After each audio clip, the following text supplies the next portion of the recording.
Today's question comes from Sandra in Virginia.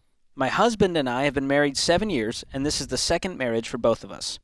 When we first got married, he was in several fantasy football leagues and did not work full-time. He's been working full-time for 4 years now, and he's cut back to one fantasy football league.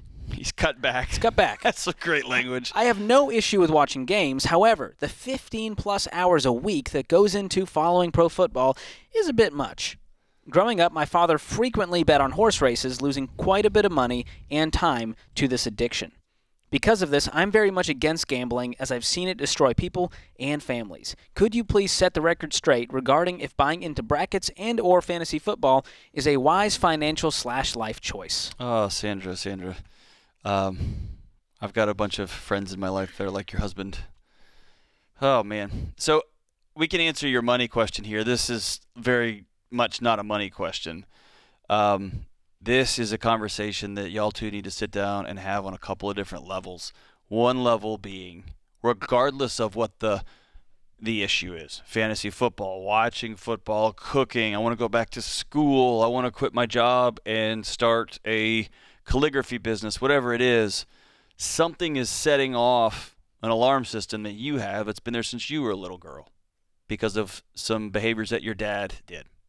And the old, you marry your unfinished business is often true, really often true. And you've married your unfinished business. And now you've got alarms setting off because your husband reminds you a lot like your dad, and you've lived in the aftermath, right? You've had to live in the ashes of the life that your dad, gambling and destroying families, destroying people, being addicted, losing a lot of money, all those things.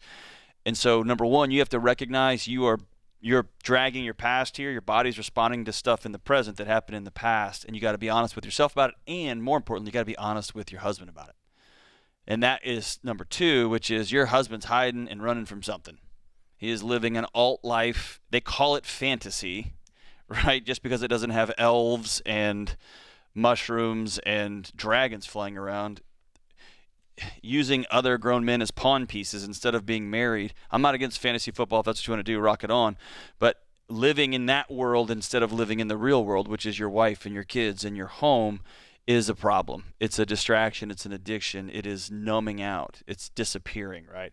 So there needs to be some sort of conversation where both of y'all get away from this, not in a fight. Don't bring the stuff up when you're already upset, but getting away and saying, hey, what is the picture of our marriage? What is our vision for this thing going to look like? Because right now I'm losing a lot of hours to you, to pretending you are a coach of pretend teams, using real other grown men as the player pieces, right? And so I think y'all got to get away and have some hard, scary conversations about what connection looks like for you, what a relationship looks like for you, what football versus hiding versus entertaining versus running, what that looks like. Y'all need to have a hard conversation.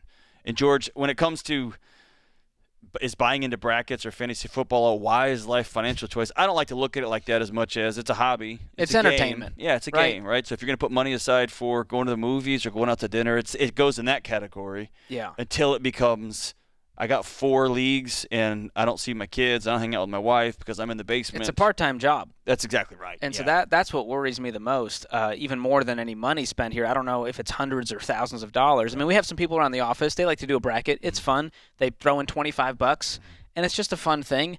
And to me, I'm like, okay, that's great. If you can budget for that and you're debt-free and this is fun money coming out of your entertainment part of your budget, that's okay. Exactly. I don't know that he can get there right now, if he can just leapfrog to that point, because this does feel like addiction level.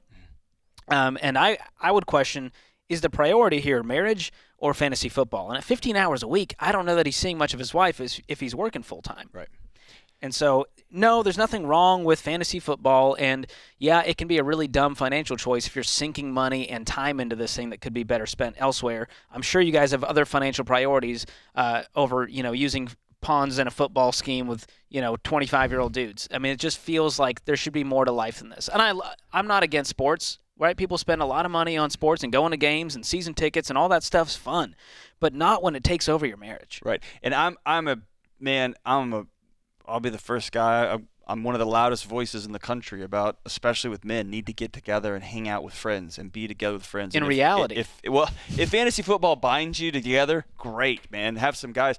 But y'all get together once a week, right? You get together. And fantasy football is awesome for some really remarkable long text message threads where everybody's talking trash and everyone's, bringing up all the high school stuff, where everyone's getting into it with each other. That's a blast. When you are spending 15 hours, 20 hours a week researching and studying and trying to get the insides and on the subreddit Getting threads, all the stats. Yeah. And your wife is sitting there saying, "What about me?" Yeah. Yeah, that's a relationship problem. That's tough.